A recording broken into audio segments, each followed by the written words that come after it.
minutes at the finals. TSM pick red side, and C9 are going back to their routine of jungle bans. Olaf, Trundle, and Sejuani were the bans they put in. Both times they were blue side. This time they changed it around. For the first time, Mithy will not get Shen in this champion select. TSM will see if they change anything up, as they will not let the first pick Braum come in either. Shen Tahm Kench or another jungler are the options here.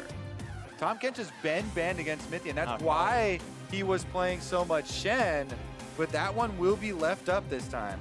It's pretty interesting as well to see Kindred still staying on that ban list for TSM, even with the swap over to Svenskeren, who obviously can play it, but not necessarily his focus, or at least it hasn't been on the LCS stage. All right, one final ban for TSM, and we'll see what comes through, as they are going to get rid of Gangplank. Champion, they got to play themselves on Hanser's side, and wondering if Licorice has any other carries he wants to play for himself. Lee Sin is available. That is what we saw C9 run against TL in that kind of faded game where they were absolutely able to take over Svenskeren and Golden Glue. We'll see if he wants to go back to an aggressive pick like that, or if it's like some of the guys we're talking about on the desk, where we just see him playing on a tank to free up Licorice to play a kill. Varus for Sneaky, the one champion they've won with so far this series. TSM still have that Kai'Sa or Swain if they want it. Kobe, you mentioned Tahm Kench. That's going to be pretty conveniently grabbed up here, both for saving individual targets like Sven or Bjergsen, but also for the map mobility later on. Yeah, Tahm Kench is so good for denying enemy split push. Using the Abyssal Voyage to pick people off in the side lanes. One thing with the Ornn that we have seen over and over for Cloud9 is Licorice actually pushing in the side lanes and getting collapsed on by Sven or other people from TSM coming to join Hanser and kill him off on one of the tanks. Now there's an Abyssal Voyage to make that a bit quicker. And now it's a rise for Bjergsen and the hover for C9 to find something more lane dominant. First, Lee Sin was the last thing Svenskeren played on the LCS stage when they completely slaughtered Team Liquid through mid and jungle pressure. And I'd say it's his best champion historically. When you think of his highest highs, it often has been on this champion. You think back to 2016 Worlds, him absolutely crushing on the pick. Would be a bit surprising to see them swapping in Golden Glue just to run the Zillion again. Yeah, I mean, Zeyzal can definitely run the Zillion as well, so that could be a support Zillion, but it would be an interesting twist if they had that one as mid lane. We'll wait to see. I do expect Cloud9 to flex this for a while, but I wonder what this means for the rest of TSM's pick and ban phase, as they might just rush for the Malzahar. We'll wait to see what actually comes through. 5 seconds to go. More hovers. Still doubt it. And the Malzahar will be locked in, so no surprise. They almost baited me. You would get a lot of fans if you locked in Zed here. Went from the most hype to the least hype. But still, Malzahar, fantastic pick into Ryze. I think it is one of the best because Ryze is one of these mid-range mages where anytime he steps forward in a team fight, you can immediately hit him with the ultimate, lock him down. The silence also very powerful to disrupt those Ryze combos. But you need to know that Tahm Kench is not around because he's so good at saving those targets picked out. So Mithy, even more pressure on him to have a good game. Jhin now locked into the bottom lane for TSM. Sven's going to play this one, his 3rd champion of the series now.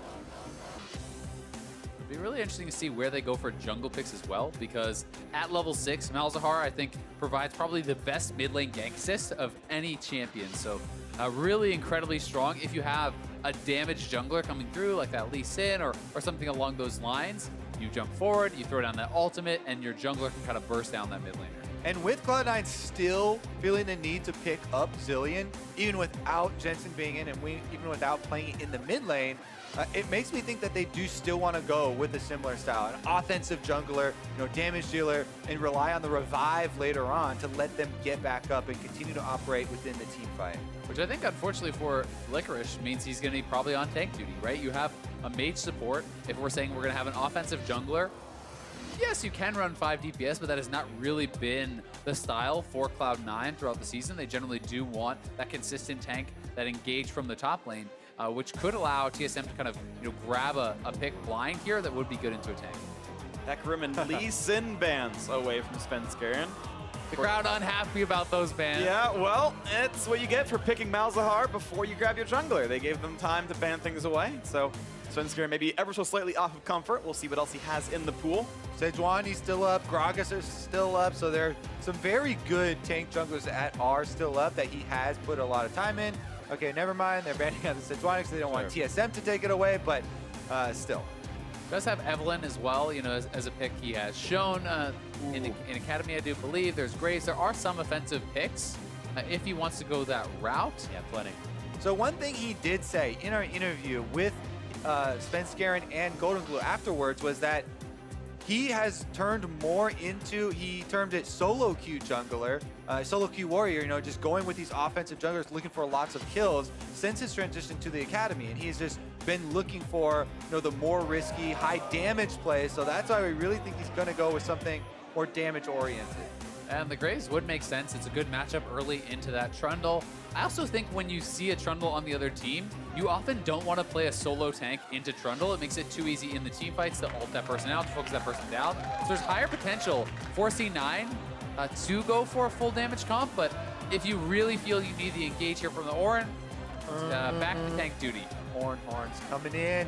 Yeah, could be 4 in a row here for Licorice, just on tank duty because the comp suits it there. Yep. And it will be the same champion 4 games in a row. Cloud9 must win this one. And there is a tremendous amount of teamfight damage this time in C9. It's not just dependent on, you know, on Sneaky and a Camille burst. You have Malzahar, you have double marksman.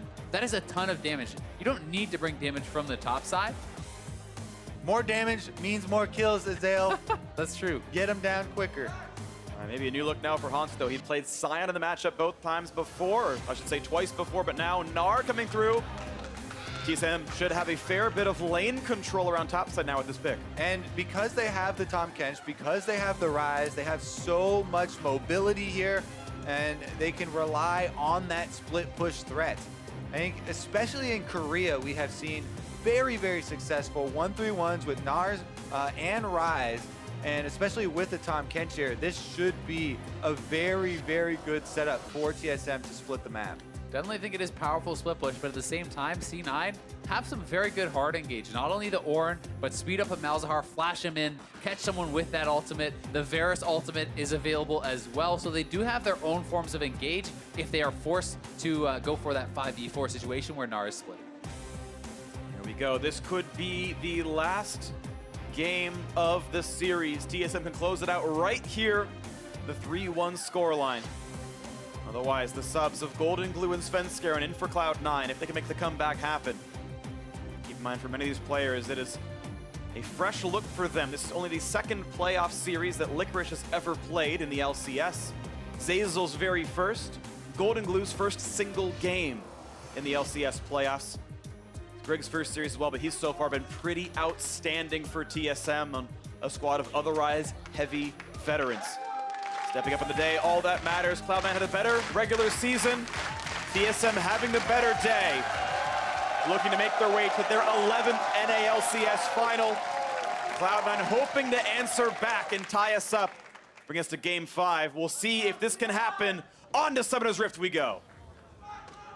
Something pretty exciting already to point out. Predator Malzahar. This is about playmaking. This is about pushing out your lane, getting to the side lanes, looking for picks, constantly being that source of engagement. So we'll see if Golden Glue is going to be able to perform there.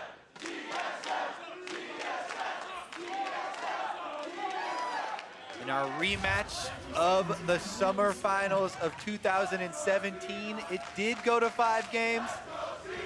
Cloud9 and the fans trying to push it there right now. We'll wait to see what happens. Licorice right behind Sven, looking for a Trinket Ward. They're not going to see one out of Grig just yet. It's actually, I believe, a sweeper start for Mithy, or did I miss-see that? He is going to be starting on that sweeper, and more people have been electing to do this as your sweeper starts active. And, ooh, actually couldn't get it. Licorice not in range, and not quite able to do it. Either way, not going to be that big of a deal. They will start on the top side of the map.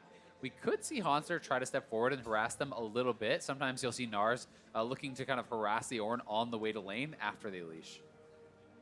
This is C9 actually knowing that Mithy pulls the wave every time. Oh, they have Glitch Augment. If you get behind them, this actually can be very bad. Yeah, Mithy doesn't want to show himself now, but C9 actually not he can't looking go to for face check him. Minion wave is here. It's pretty dangerous. He's still in there, though. Yep. Now Tahm Kench can throw out a Q. And that's some decent damage towards Sneaky.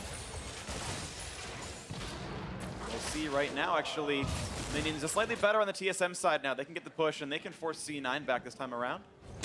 Grig going buff to buff. No, buff to bottom scuttle. Jensen believes in the boys. Cloud9 using the depth of their roster, pulling in Golden Glue and Svenskeren. Super high pressure game. Game point here, match point for TSM. They have to turn it around. In the bottom side, we already have Grig going for the invade through Tribe Rush. He's gonna find that the red buff is still here. Yeah, and Svenskeren is doing a full topside clear, so Grig may actually just get this before we see Svenskeren even get over there, and I think he will. You know, with this full clear, Sven may even go to Raptors first, and Grig gonna get the 3 buff here, assuming he can get back to his own blue. Sven does have more XP than him, and gonna have Smite at the same time, so he won't be down terribly in the short term, but missing that red buff obviously pretty important, and it's one less camp he gets to take this game. Yeah, the big thing there about invades, takes a very long time to walk over, so in the short term, you're almost always going to be down, but the big payoff comes after the last camp here is cleared for Svenskeren. He doesn't have anything else to go to. The scuttles have both been taken already. He's gonna be forced to move into a lane or something like that. Meanwhile, Grig has literally all of the small camps up for him to reverse clear now from Gromp up to top side. And you know it's even harder for Graves to force any sort of action, any sort of gank without that red buff. On the bottom side would be the option though. Sven and Mithy should be communicating with Grig. Didn't spot him, I don't think. Got just in the bush in time. Oh, they should definitely know from Zazel's positioning here. That is aggressive. Yeah, how far back Mithy as well. And he knows he can save Sven, so Sven could play up and play for CS, but you're right, there might not be a gank to be had here. Well, with the way that Mithy's been looking for the tongue lashes with Tahm Kench and positioning forward, that might be an area they could punish them. Isn't going to be the case here, though. And now it's Grig waiting around on mid lane for a possible setup. Get away from pillars easily, and his passive is down, so he's not immune to slows. He's got to run up. The pillar can come in. If he flashes forward, they can find him with the root. There's the pillar. Can he flash over Grig, or is he dead? Golden Glue gonna save the summoners. First blood of the mid lane for Grig. Yeah, he had to run up to have any chance. I think kind of hesitating there, going back towards mid lane, then trying to run up, and an easy run down there. Doesn't cost him any summoners. Golden Glue and Svenskeren come into the game. Grig immediately invades. They take away the red buff, then ganks mid. They kill off Golden Glue. Svenskeren here is trying to chase him off though and make him pay a price for it. And he took almost that entire camp right there, so that little bit of a steal kind of answered back, at least as far as gold is concerned, and Golden Glue able to walk right back to the top side. In addition though, all right, well, let's see if this top pressure does work out, because Haunter's pretty far up. Level 4 only for the Graves. Licorice not playing too far up now. Finds a slow. Gonna look for the knockup. Not gonna get this one yet. Looking for not quite the stun either. Didn't land all the W. So nothing to be had for that game.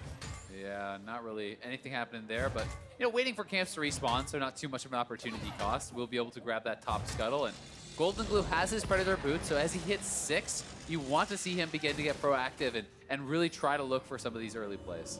Well, he's looking inside the enemy jungle here for a bit of deep vision. Again, Malzahar pick is a lot more team-oriented. It's not this solo kill mid lane style, assassins that we've seen from both those players. Yeah. There's much more creating picks for your team. It's not that good at CSing early on either. And he's just trying to shove the lane, get to that level 6. With Golden Glue, he's actually running the Ghost Portal as well. You just saw him put it down inside the red buff pit, so he is playing aggressively to get vision, to track Grig, to make sure he's not getting caught out, and we might see that gank come through. Now the level 6 is here. We'll wait for him to get out of his lane. Plus the added benefit of Ghost Portal, when you leave him on the enemy side of the map, you get a little free AP there for himself. To be a bit stronger in the trades in lane. The kind of track here on the bottom side is normally you would favor a Varus against a Jhin in lane, but the Zilean really is a very weak early laner, and it's one of these situations where you're kind of trading out the strength of the Varus to get your Zilean to a strong place later. Here's the first attempt for Cloud9. Predator Monster ready. 6, nowhere close to Meganar. New waves coming across. Golden Glue has some wards to know that he's not getting found out, but this wave is getting pushed so slowly, and he's going to Predator back to his own lane. Yeah, good communication here from Bjergsen. Even with the control ward spent by Cloud9 and their multiple visits up top for vision control, unable to find success there in the first roam, but bottom side.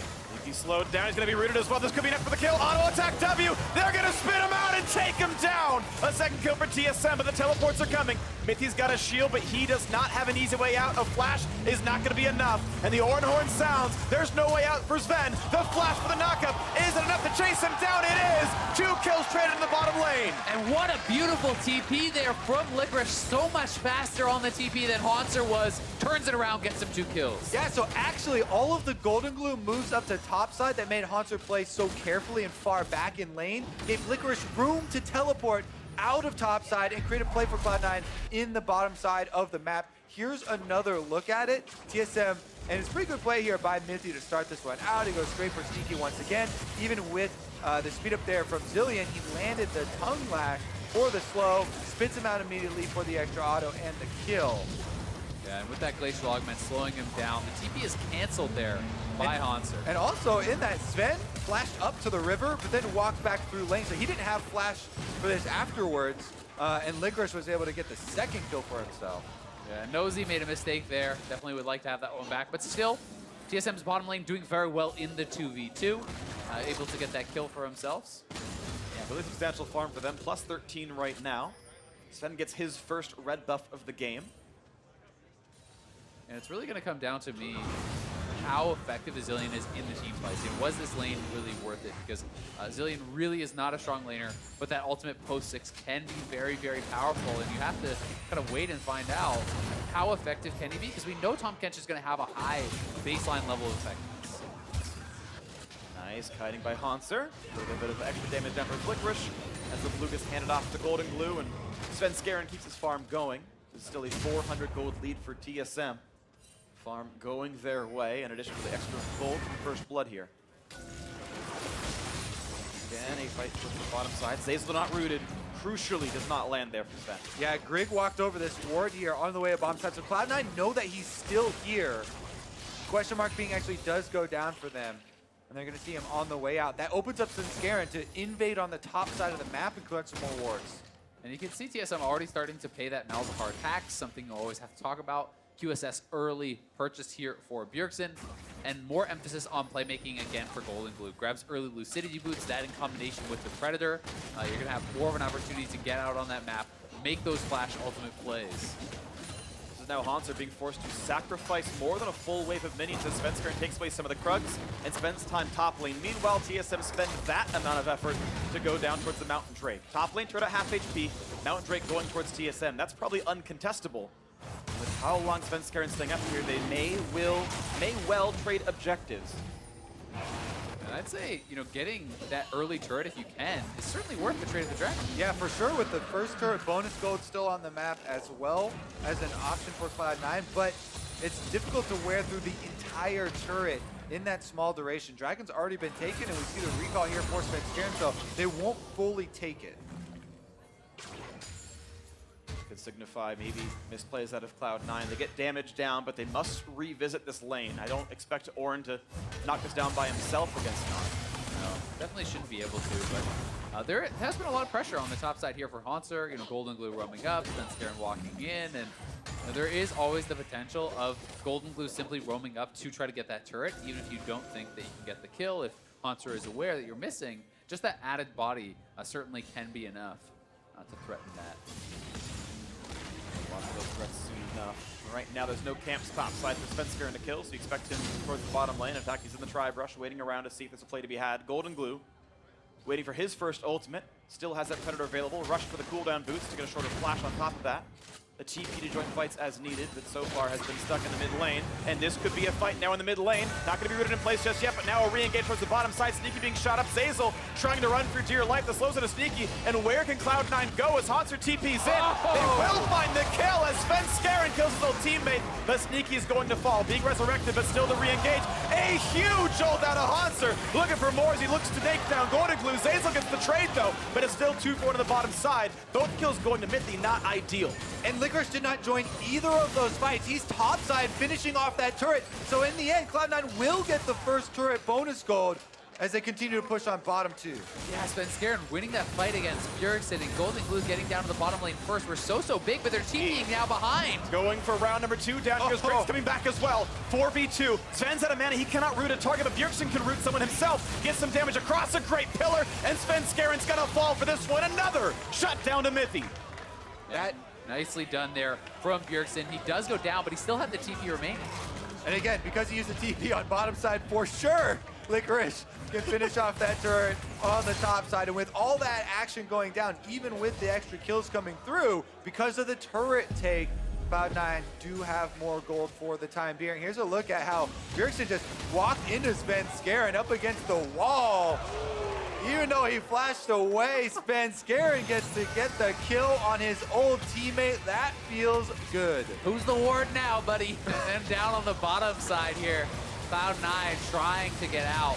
With Haunter behind him, Goldblue almost able to buy enough time for the Mega Arrow to expire, but it's a good ult from Haunter. Yeah, and the ultimate covers so much distance. Zazel, he flashed from the right side of the ultimate from Gnar into the left side of it, and you still get thrown into the wall and stunned up. Licorice gonna find a friend up on this side, and Svenskeren's right behind him. The sun's gonna land, a good hop though. Haunter could be safe, but here comes Call of the Forge God. They'll find the knockup, but Grig is right behind, so nothing to be had here. Even the Tom Kenschel, Mithy brings Sven with him, so 4 top lane for TSM as they walk back down the river and go for Herald.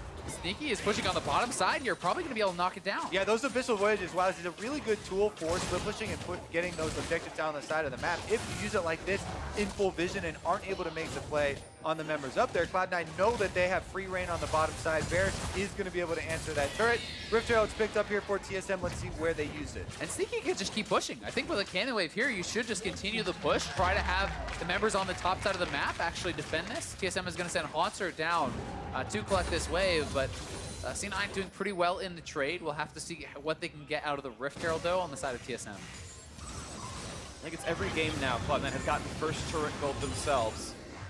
TSM, for most of these, I feel like have had Drake control. Either way, this is a close game. Only 1,000 separating the two as we crest into 14 minutes here. Sadly for TSM, 4/5 of their kill gold, including one of the shutdowns, is onto Mithy. Tom Kench has an early QSS. That's nice. He can be immune to Malzahar, but imagine that 1,000 gold being on Sven's Jhin or something. I feel like it'd be so different here. So TSM, maybe the wrong bot laner for the quadra kill. That's definitely the case, but you'll still take those kills either way. And as you said, playmaking available with that QSS. He can play more aggressive and kind of try to draw some of those resources out of C9. We do see level 2 ultimate now is done from Golden Glue though, and he still wants to be proactive with these roams. And Freak, speaking of Sven, the carry from the bottom side, he does have the Storm Razor completed, plus he's used the Hail of Blades rune for himself, which adds a lot of damage to these consecutive shots that will come out of him. So he's at a pretty decent power spike keeping up right now with a decent amount of burst damage. And it's time for TSM to split up into the strengths of their composition. The 1-3-1, Gnar, Rise, split pushing, Tom Kench in the middle to allow that Abyssal Voyage threat and keep Sven safe with the threat of Malzahar Predator gank swarming around. Mithy has to play the defense here for pretty much everyone. He does, but who's going to defend the turret, though? He can't save that one as easily. Good wave clear. And Sven will keep that one alive, but mid lane outer is getting lower and lower. C9 close to a 3-0 turret line. Yeah, and I think they're going to commit for that since no one is actually answering Bjergsen on the top side. And while TSM certainly should have the 1-3-1 advantage, if it turns into a team fight, unlike the last game, I think C9 have the advantage here, but they're going to have to press fast because this is a Rift Herald dropped on top side. Tier 1's going to go down, and potentially Bjergsen could follow that and try to get a tier 2. He's going to stick around. He'll get local for this turret going down. TSM on the board with this one. He's staying, as Grig is as well. Golden Glue rotating, but he can be cut off. Yeah, the Rift Herald is a trump card for any sort of base race or split push option. You have to answer a Rift Herald push, or it will take down all of your turrets in the lane. So Cloud9 have to call it off. They stop at the one turret, and they're going to go answer this Rift Herald. He's going to drop down. Gold goes to Golden Glue. But it was a trade of turrets, top outer for mid lane outer. But that was with Herald being consumed. So that pickup maybe not meaning all that much on TSM's side. Yeah, you can again see the real big priority here for Licorice to get CDR. So again, going for one of these Glacial Shroud items into a quick 20% CDR. Likely going to get a Kindle Gem and turn that Catalyst into an Abyssal to hit 40 again. And then your ultimate cooldown really is so low because it's less about the 1v1 fights here. It's more just, hey, wave clear, be ready for that ultimate when the opportunity arises because you're not really looking for the 1v1 against Gnar. Cloud9, one of the good things about Graves, he's very good at soloing Drakes, but actually he's going to back right out and not go for this one. TSM going to find Golden Glue. The root's not going to land just yet. Now the ult's going in. The stun's a lot of damage. Mithy could be falling for this one, and they will kill him off a shutdown. And look at the knockups. A double flash out of TSM getting away from that call as Licorice TP'd in. Oh, that's a key component of the split push here. So Cloud9 can just group up now down mid. They're running it through with these extra minions. They want to force TSM to abandon plan. I mean, you saw where Ryze and Jhin had to go. It was away from mid lane, so an easy 3v0, 4v0, this turret will fall. Yeah, with the Voidlings, they take up a lot of turret shots as well, but C9 is just going to return back to base, try to defend against Bjergsen, and take the Dragon here. You can see Golden Glue will be heading over to that top side. Now this will be the Drake picked up. A mountain of peace now in this game as we watch that fight once again in the river. Golden Glue holds his flash there until the W from Zen comes out. They turn it around. He also doesn't use his ultimate early because he has already seen the QSS on Mithy and doesn't want to waste the cooldown. So Cloud9 are able to get that kill fairly efficiently and allow them to return to take the turret afterwards. Yeah, I mean, that's a very expensive fight for TSM. Not only do they lose a kill, that's 3 flashes. That was Bjergsen, Sven, and Mithy all flashed there. So now the potential of actually a flash ultimate onto Sven, who has no QSS and no flash if he's ever separated from Mithy, is pretty risky. That's a kill. If Mithy's not there, that's a kill. Golden Glue's patience on stage. People were worried if he would be nervous in this game with the amount of pressure. Match point coming in on stage, taking over for Jensen. But he holds strong here, and Cloud9 hold on to their gold lead. So far, holding his own, looking pretty impressive, I think, with all of the stakes in this game. Yeah, it's actually insane right here. This is the kind of game that you sort of dream you come in for. Like, they call you out from the stands, you rip off your shirt, there's a C9 jersey underneath, and you take down Bjergsen, your very first one. But this is the case right now for Golden Glue, who had bounced around and having a solid game. Svenskeren, of course, as well. TSM decided they no longer wanted him. They wanted different Danes in their lineup. Sven was grabbed. And even Svenskeren himself was benched off of Cloud9, only to come back in when they need him most. And he's having probably the best game on the team right now, 2-1-1 on the Graves. Yeah, I mean, Svenskeren alone, we talked so much about Golden Glue because of the pressure for him, being this player who has not played in the playoffs, but Svenskeren was kicked off TSM. There's no player who does not want to dominate their old team, to show them that they were wrong, to show them that you made the wrong choice and that you are that better player. And he's having a good game here. Yeah. Well, tied up Drakes, and the Baron spawns in 20 seconds. They've got almost a Rage Blade, but the Ruin King done already for Sneaky, so their ability to rush that down is great. Malzahar, of course, also good at this. The way to see is blue buff's going over to him. And we watch around the various sides of the map. Hans is pushing in the bottom lane, slowly chipping down that turret, and Licorice, with no wards to his name, doesn't know if he can fight for this. Little does he know he could have, but the threat of a gank was great enough that he's just giving away farm here, and Hanser not long until he knocks down this turret. Definitely working away at it. But we'll see how well TSM can transition into this mid game as we crest the 20-minute mark here. Typically, TSM hasn't been that great at the split push strategy. Their go-to has always been the later game team fights. This time around, though, they need to apply the pressure and keep it up, even with the stray death being kept up. They have to commit here. And right now, Bjergsen has his teleport. Hanser has his teleport. They're in the side lane. Jungle's being invaded, though. A great pillar keeps Zeyzal out of range. He's going to go for the double bomb. Doesn't quite land the second, and Mithy's able to walk away, even though he had cleanse. And he's just going to be fine on this one. But Cloud9 starting to take control of the jungle. Mid lane 2-2 already gone. So this wave can be pushed very far as they cut the wave. Now a bit of a knock up there as Licorice battles Hanser in this bottom lane. And trading back and forth. Black Cleaver already done. 3 Quicksilver Sash is already in. Now Svenskeren round 2 against Bjergsen. Gonna look for the battle. Huge damage coming out. And watch out, Graves. You could be knocked down. Shield comes in. There's not gonna be the re-engage. Almost the snipe for Sneaky. So close at knocking out Bjergsen. With a low health Ryze, this might give map to Cloud9. Yeah, you had to think that would have been the kill. We'll see if Cloud9 want to move over to Baron. They at least are trying to get vision control in the area, fighting very heavily for this. And you touched on it. Blade of the Ruin King, double marksman, Voidlings to tank it up. They are starting this, but Grig has been a monster at the He's objective. pushed so far away with that blast cone. That was all kinds of convenient. However, C9 disengage off it. One hell of a wrench there, thrown by Zeyzal. Knocks him over into the Krug wall. Regardless, though, Cloud9 have to pull off. They didn't have a lot of health to pull off that Baron. Sneak with, and they're just going to retreat after the refresh. Definitely some good cognition there for Zeyzal, thinking of how that was going to go. And now, once again, the wave just being cleared. Sneaky, I assume, is dangerously close to Rageblade here, soloing that wave, not recalling with the rest of his team. That's got to be coming in soon. That is an important power spike. That second item, huge for Varus. Yeah, he has enough gold on this next recall that he will be able to buy that up. So going to be feeling very, very strong. And the front line has got to be scared for TSM. You know, as the Trundle, yes, you do get somewhat tanky. But if you get Malzahar ulted and double marksmen are hitting you, you will get shredded.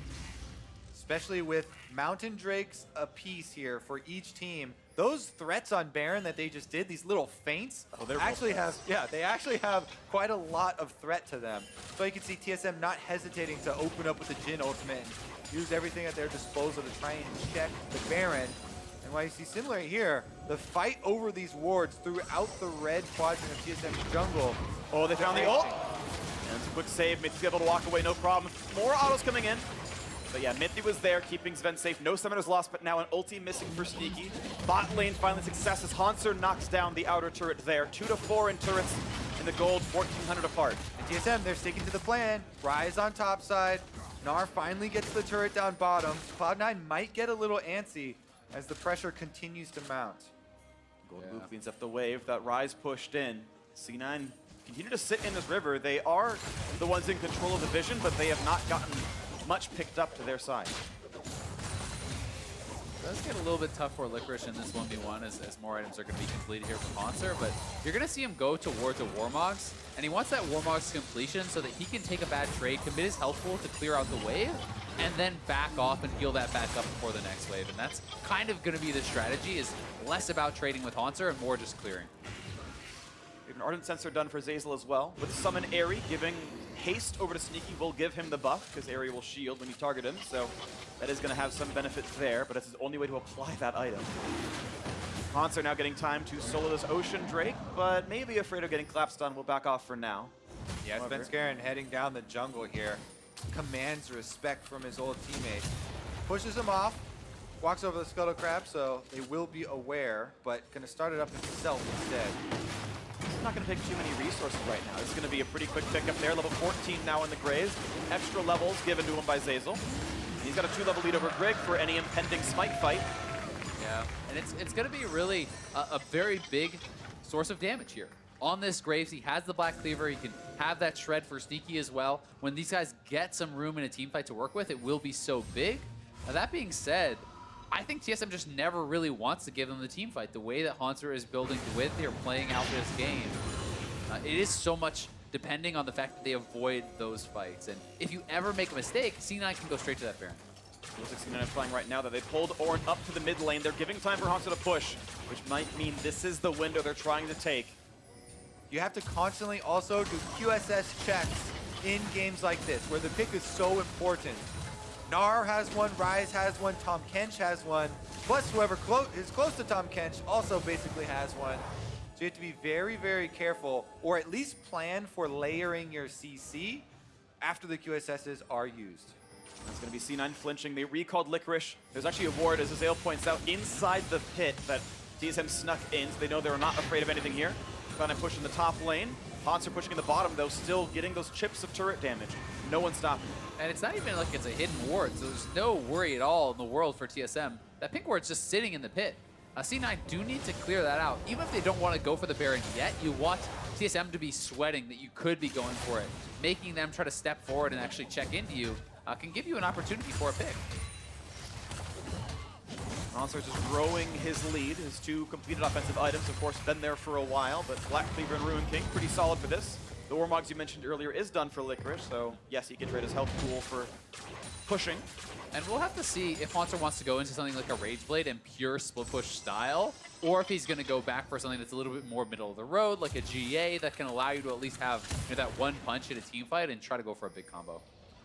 Cloud9 had not been back to Baron Pit for a while. Now they'll see the control where their Hanser going offensive though. Wow, jumps in. Look at that damage up with Licorice below 1,000. This could be the dive. Was he flashed for the auto attack? Just the boomerang. And Hanser taking so much damage though, actually. It'll be Licorice coming in ahead of that trade. Now it's time for that Warmogs to kick in. Licorice calls for the reset. Never have I heard cheers for Warmog regeneration before. That's the Cloud9 fans. We've got biased audiences here. Woo! And a move actually gets the ult out of Bjergsen. That's going to be on cooldown for a little while. Little tiny advantages being clawed in by C9 here. Hoping they can find some opening as they knock down the vision again. And they did clear out that pink ward in the pit, I do believe, so Scared Ask to be careful, but you know, TSM now doesn't know exactly where the members are. You can see Licorice is rotating over to the rest of the team. Predator was popped there. They're looking. Horn's coming up again as well. He's now spotted in the mid lane. Will they find this opening as Hanser's slowed? No route yet for Sven on the Jhin. C9 keeps fighting for wards and keeps fighting for the mid lane. Grouped up might be the kind of fight they want. A knock-up on a Hanser. Is this the target? Down to 1,000. And the ult's coming across. QSS already burned. And they've found Trundle. And Hanser's already dead. It's 1-0. The ult's coming across. Greg getting low. And Bjergsen gets found out. But Svenskaren's going to work to be revived. And the Giant knocked from the back line. The bomb's not fighting stuns just yet. TSM still on the run. Can they snipe Mithy? And they will. 2-0 Cloud9. Jhin opens back up. Bjergsen wants to chase. Ultimate's gonna time out, but the Baron is available, and Cloud9 did not lose a member, so they can retreat over there to try and bait TSM once again. And not a single flash left for TSM. Very hard to get into pit here. 4 are up for C9. Greg is good with the smite finger, but how can he even get into the pit? It's all fog of war, and there's no blast cone. He must walk all the way around the corner, and he's simply gonna fight his own red buff. Zeyzal will zone him out. He'll walk by the only route he could take. An uncontested Baron goes over to Cloud9. And what a story this is shaping up to be. Cloud9 at match point. Golden Glue and Svenskeren subbing him, but it is Licorice who really started this fight off well. Yeah, and then Sneaky there, he forces the QSS, lands his ultimate. Licorice bowls them over with the Ornn ult, and then he wraps around through the jungle, hits them all with the knock-up on the escape, forcing another flash, which allows Svenskeren to move in, finish off the last kill here, and that means Cloud9 earn Baron. They earn the right to push on TSM's base for a 5th and final game of the series. And if TSM have to 1-3-1 to be able to stay in this game, what better than the Baron buff to force you to group up, to force you to fight at your base? And they're finding round 2 on the Greg. Flashless Trundle. He'll be stunned, but a re-engage on the side could be worrisome. A quick save there. Mithy gonna make sure Sven stays alive. Greg able to mostly walk out. And no ult committed by Golden Glue. And we're seeing why this Ornn has been the constant pick from Cloud9. Licorice over and over, getting these engages, finding picks for the team, playing on the front line, and now they're knocking at TSM's door. I think Golden Glue might have thought that Mithy was behind Greg there, because Greg has no QSS, Yeah. was very low, and the ultimate was available for Malz. I think that could have been a kill, but unsure where the TSM members were. Well, they might find a second round here as Greg makes sure the bottom side is safe, but can't easily defend this turret. C9 starting to knock down the turrets here. They picked up Baron. That's turret number 1. They've got a lot more to go. We've yet to see major comebacks in this series, but they are still a possibility, of course. Cloud9's gold lead certainly not insurmountable yet. We knew this series was going to be no easy task, and Cloud9 looking to push one more right here. Baron buff, 1 minute and 30 seconds left. That is 3 more minion waves to spawn. And TSM trying to defend at their openings here. Licorice looks to be the point man. They're moving in on the turret now. This could be a lot of damage. Look how fast it gets evaporated as too much of TSM on the other side of the map. Sven dropped low, grabbed by Mithy. He can get out of this one, but it will be the inhibitor going down with no Jhin left to fight. Minions still on the top side means they can keep sieging in the top lane as well. And this will be the second turret falling inside the base. Now that Sven has health, does TSM fight? That answer is no. They're gonna give up their second inhibitor, and Cloud9 will take the easy reset if they want it, with a minute still left on Baron. Yeah, and so much gold here on the team to actually buy. A good 6,000-7,000 gold for them to actually spend up on that recall. They even have that wave prepped on bot side, but Bjergsen is rushing down there to kill that off before they can actually, you know, join up with it. Well, Licorice actually gonna TP to the wave to try to keep it alive here. Double TP, wow. Good clearing though. Bjergsen managed to get rid of most of that, so they will have to wait for the next wave. That was, I think, a nice attempt, but tier 2 will not fall for a while, and in fact, it will likely not die during the Baron buff. Pretty expensive attempt, to be honest with you, to try to keep that minion wave alive. 2 TPs committed. Well, Cloud9 are going to be able to push down at least this outer turret with the Baron buff. 13 seconds left on this one. Super minions flooding into the TSM base through top side and mid lane now. Even without the Baron buff, there will be extra pressure on TSM to create some sort of play here for themselves. Their backs against the wall. Licorice actually moving in towards the mid side, either for a flanking ultimate or simply to push in towards the base and split TSM up further. Gonna have the option of retreating for the Mountain Drake, but they would rather keep the siege going with the inhibitors being dead. They don't want to give time for TSM to farm. They can get those. Yeah, if they can get these minions inside the base, it will draw TSM to the Nexus turrets, allowing Golden Glue to push up the bottom side. You can see on your mini-map, Golden Glue still hovering in between the rest of the team and those minions on the bottom side, so he's going to try and usher them up now. Pushing in through mid quite a lot. Good damage on Hunter. Sneaky frontlining, very aggressive, but no one's soloing him out. Bjergsen on the left-hand side, the Root on the front. They might knock down a kill. No, it's a quick revive, but the first kill comes through. Greg is already dead. 5v4 inside the base. Hope to make it to game 5. The flash Hotzer only grabs one, but the flash forward, and Bjergsen gets a kill. The trade back, though, a huge knockup. Can they secure them? And Cloud9 will. A double kill for Sneaky. They're all falling now. TSM are routed. They're inside their base. The Nexus will follow. Bring out the Silver Screams. We're going to game 5.